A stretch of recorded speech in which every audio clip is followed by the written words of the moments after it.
అందరికీ నమస్తే. Welcome back to వనభోజనం. ఈరోజు నేను మీకు గన్సుగడ్డల్ని ఎలా ప్రిపేర్ చేయాలో చూపిస్తానండి. చూసేయండి.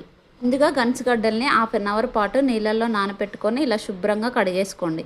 నేను వీడియోలో చూపించిన విధంగా చిన్న చిన్న ముక్కలుగా కట్ చేసుకోండి. ఇప్పుడు ఒక తీసుకొని దాంట్లోకి 2 టేబుల్ స్పూన్ నెయ్యిని అండ్ అలాగే మనం ముందుగా కట్ చేసి పెట్టుకున్న గన్సుగడ్డల్ని యాడ్ చేసి స్టవ్ మీద పెట్టేసి మూత పెట్టేసేయండి.